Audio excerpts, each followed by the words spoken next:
Everyone.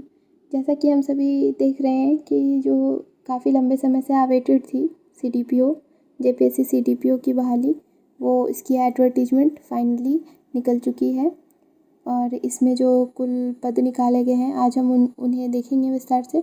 और ये आवेदन कब से करना है और कब तक करना है हम इसे भी देखेंगे। तो आइए देखते हैं, विज्ञापन को विस्तार से देखते हैं। तो जो पहला इसमें दिख रहा है कि ऑनलाइन आवेदन प्राप्ति की जो अंतिम तिथि दी गई है वो 26 जुलाई 2023 तक। आगे कि ये आवेदन कब से भरना है वो हम आगे देखते हैं।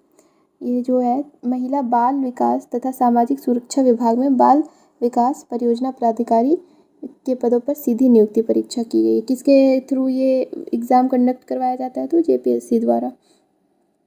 इसमें जो कुल रिक्त पद निकाले गए हैं सीडीपीओ के लिए वो कुल रिक्त पद है 64 तथा जो हम ऑनलाइन आवेदन करेंगे वो किस पे करेंगे? तो jpsc.gov.in पे।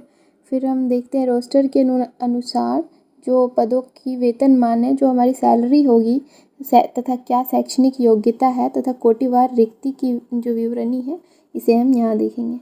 तो यहाँ जो सीट रिज़र्व किए गए हैं कैटेगरी वाइज, इसमें पहले हम देख लेते हैं। टोटल 64 सीट्स हैं, 64 हैं, जिसमें से जो है अनरिजर्व्ड के लिए 34 सीट रिज़र्व किए गए हैं। एससी के लिए 2 सीट रिज़र्व किए गए हैं, एसटी के लिए 21, बीसी 1 के लिए 1, लेकिन जो बीसी 2 है इसके लिए एक भी सीट नहीं डाला गया है। ईडब्ल्यूएस के लिए 6 सीट रिज़र्व किए गए हैं, यानी कि टोटल कितने सीट है? तो 64। आगे देखते हैं। नोट में कह रहा है कि यह कोटिवार रिक्तियों की संख्या घट तथा बढ़ सकती है। और जो इसमें सीडीपीओ बहाली में एक चीज़ क्या दिया गया है, तो 50% जो इसका पद है ये महिलाओं के लिए आरक्षित है। ठीक है, जो हमारा इसको अगर हम हाफ कर दें तो ये पूरा हाफ जो है यानी 50% वो किसके लिए आरक्षित किया गया है? तो फीमेल कैंडिडेट्स के लिए। और बाकी के 50% में जनरल मेल फॉर्म फिल कर सकते हैं। इसमें जो वेतनमान दिया गया है वो 9300 से 34,800 का दिया गया है तथा ग्रेड वेतन जो है वो 5400 का रखा गया है। यह जो पद है सीडीपीओ का ये अस्थाई है और इसकी जो प्रेक्षमान्य अवधि यानी प्रोहिबिशन पीरियड जो होता है वो 2 वर्ष का रखा गया है। ठीक है, और इसकी जो अनिवार्य अर्हता है यानी कि जो हमारा एलिजिबिलिटी क्या होनी चाहिए इस फॉर्म को फिल करने के लिए, तो वो किसी भी संकाय में मान्यता प्राप्त स्नातक की डिग्री यानी ग्रेजुएशन किसी भी विद्यालय से आप करें और किसी भी संकाय आर्ट्स कॉमर्स साइंस किसी भी संकाय से। और उम्र सीमा जो दी गई है वो कितनी दी गई है? तो न्यूनतम उम्र सीमा कितनी है? 22 वर्ष। किसके हिसाब से? तो 1/8/2019 को आपका 22 वर्ष होना चाहिए, तभी आप ये फॉर्म फिल कर सकते हैं। अब आगे देखते हैं। जो है इसमें कोटिवार जो है उम्र सीमा निर्धारित की गई है, यानी अनारक्षित के लिए अधिकतम उम्र सीमा 35 रखी गई है। पिछड़ा वर्ग अत्यंत पिछड़ा वर्ग के लिए 37 है। महिलाओं के लिए जो अनारक्षित तथा अत्यंत पिछड़ा वर्ग है उनके लिए 38 रखा गया है। और जो अनुसूचित जाति जनजाति उनके लिए 40 वर्ष है और ईडब्ल्यूएस के लिए 35। ठीक है, ये आपका एज लिमिटेशन है, क्या आप मैक्सिमम एज लिमिट इतने एज लिमिट वाले इस फॉर्म को फिल कर सकते हैं। फिर आगे देखते हैं।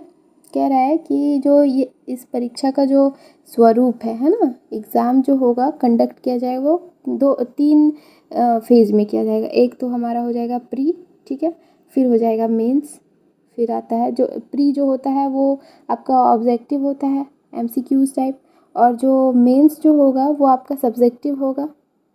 और जो इसके बाद एक और आता है फेज़ वो है इंटरव्यू। ठीक है, यानी इन तीनों फेज़ों में आपका एग्ज़ाम कंडक्ट किया जाएगा। और इसका जो देख लेते हैं इसका कितने मार्क्स का ये एग्ज़ाम होगा। तो जो प्री एग्ज़ाम है यानी प्रारंभिक परीक्षा, इसमें 2 पेपर होंगे जो कि वस्तुनिष्ठ यानी कि ऑब्जेक्टिव होंगे। ठीक है, और जो प्रत्येक पत्र है वो 100 अंक के होंगे, यानी टोटल 200 मार्क्स का ये प्री एग्ज़ाम होगा। प्री एग्ज़ाम में जो पेपर है 2 पेपर होगा, प्रत्येक पेपर कितना अंक का है? तो 100 अंक का है। और इसमें जो अब क्या क्या इसका सिलेबस जो दिया हुआ है, इसमें क्या क्या किस चैप्टर से कितना पूछा जाएगा तो देखते हैं। इसमें भारतीय इतिहास तथा भारतीय राष्ट्रीय आंदोलन एक चीज़ हम देखेंगे। इसमें इतिहास के साथ एक चीज़ ऐड क्या किया गया, तो भारतीय राष्ट्रीय आंदोलन को। ठीक है, यानी कि मॉडर्न हिस्ट्री। भारतीय राष्ट्रीय आंदोलन तो किस हिस्ट्री की किस इसमें आ जाता है, तो मॉडर्न में आ जाता है, तो हम मॉडर्न हिस्ट्री पे ध्यान देंगे। फिर भारत तथा विश्व का भूगोल, इससे क्वेश्चंस आज आएंगे पेपर 1 में। ये पेपर 1 की बात की जा रही है। भारतीय राज्य व्यवस्था, अर्थव्यवस्था, झारखंड का इतिहास, भूगोल, अर्थव्यवस्था व संस्कृति। ठीक है, पेपर 1 का जो है पाठ्यक्रम ये हमारा कुछ इस तरह से है, जो कि 100 अंकों का है। फिर आते हैं पेपर 2 में। ये दोनों पेपर 1 पेपर 2 दोनों प्री एग्ज़ाम के लिए हैं। ठीक है, ये भी 100 अंकों का है। इसमें जो है राज्य, देश तथा विश्व की महत्वपूर्ण समसामयिक घटनाएं यानी करंट से रिलेटेड क्वेश्चन किए जाएंगे। फिर सामान्य विज्ञान यानी जनरल जो साइंस होते हैं, जो कि काफ़ी नॉर्मल तरीके के क्वेश्चन पूछे जाएंगे। सामान्य मानसिक क्षमता, तर्क तथा विश्लेषण क्षमता यानी रीजनिंग एबिलिटी आपके का इस सिलेबस में डाला गया है। अब नोट में देख लेते हैं। दोनों प्रश्न वस्तुनिष्ठ यानी कि ऑब्जेक्टिव टाइप के क्वेश्चन होंगे। दोनों जो पेपर हैं आपके प्री के पेपर, दोनों ऑब्जेक्टिव टाइप होंगे और प्रश्न का माध्यम हिंदी और अंग्रेजी दोनों होगा। और प्रत्येक पत्र की अवधि 2 घंटों, यानी एक पेपर के लिए आपको कितना टाइम दिया जाएगा, 2 आवर्स। और 2 आवर्स में आपको कितने क्वेश्चन सॉल्व करने हैं, तो 100 क्वेश्चंस। ठीक है, और कह रहा है दृष्टिहीन अभ्यर्थियों के लिए प्रत्येक पत्रों में 20 मिनट का अतिरिक्त देय होगा। ये तो हो गई प्री की बात। फिर आते हैं अब मेंस, जो मुख्य परीक्षा है उसमें जो विषय हैं वो क्या क्या है। तो हिंदी 100 अंकों का होगा। हिंदी के अंक क्वालिफाइंग होंगे और क्वालिफाइंग अंक आपको कितना लाना होगा, 30। इसके अंक मेधा सूची में सम्मिलित नहीं किए जाएंगे। हिंदी विषय का पाठ्यक्रम 10वीं कक्षा के स्तर के, यानी ये जो हिंदी जो है ये आपको क्वालिफाइंग पेपर, यानी इसमें आपको कंपलसरी क्वालिफाई करना ही है। और कितने मार्क्स से करना है, तो 30 मार्क्स से।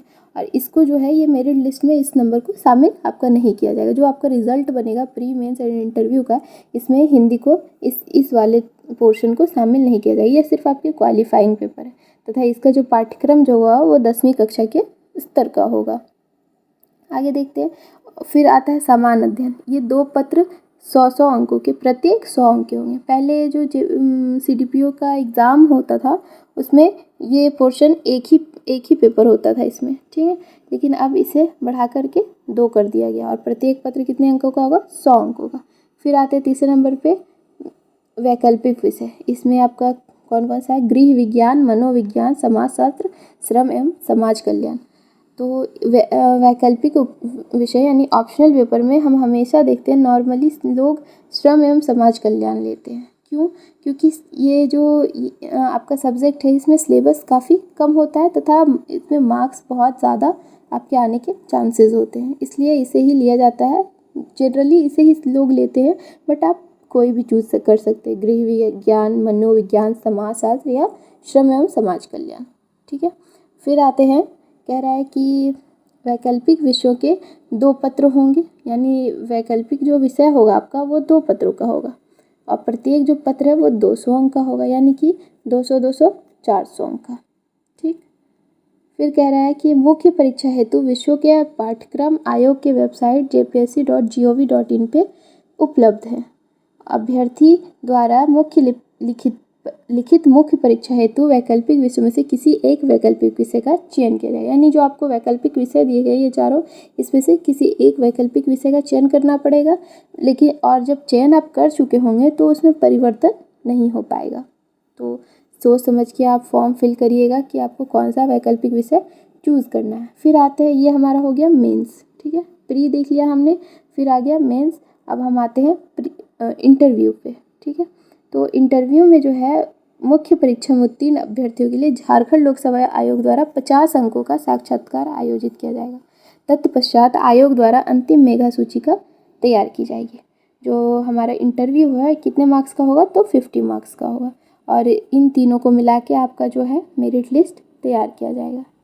ये आपको आपको ये जो है एडवर्टीजमेंट अच्छे से समझ में आ गया होगा। इसमें जो न्यूनतम अर्हतांक रखा गया है कि कौन सी कोटि को कितने अर्हतांक लाने चाहिए। अनारक्षित के लिए 40%, मतलब ये तो दिया गया है कि आपको मिनिमम इतना लाना, लेकिन इससे लाने से आपको काम नहीं चलेगा, क्योंकि आज की टाइम पे जो कंपटीशन का लेवल काफ़ी हाई हो गया है, तो आपको कट ऑफ काफ़ी जा रहा है, तो इस चीज़ से आपका काम नहीं चलेगा।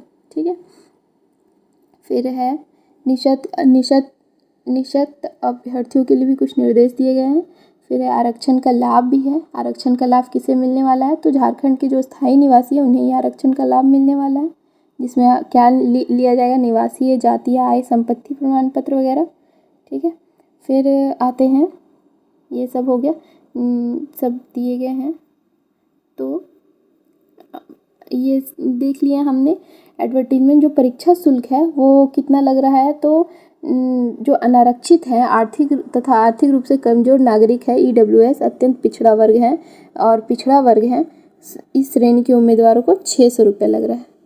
और जो छूट है वो किसके लिए है, तो अनुसूचित जाति तथा जनजाति के लिए 150 रुपये परीक्षा शुल्क निर्धारित किया गया है। चलिए, तो अब इस एडवर्टीजमेंट को देखने के बाद अब आप अपनी प्रिपरेशन स्टार्ट कर दीजिए, क्योंकि ये जो एग्ज़ाम है वो काफ़ी कम सीटों के लिए आयोजित की जा रही है, तो कंपटीशन लेवल भी उतना ही हाई होगा। प्लस में जो 50% है वो ओनली फीमेल के लिए आरक्षित कर दिया गया है। तो ये जो फॉर्म कब से फिल किया जा रहा है ये भी दिया गया है। तो जो अंतिम तिथि है यहाँ पे 27/6 से, यानी कि 27 जून से आप जो ऑनलाइन एप्लीकेशन इसके लिए डाल पाएंगे, तथा ये जो लास्ट डेट इसका रखा गया है वो 26/7 यानी 26 जुलाई तक रखा गया है।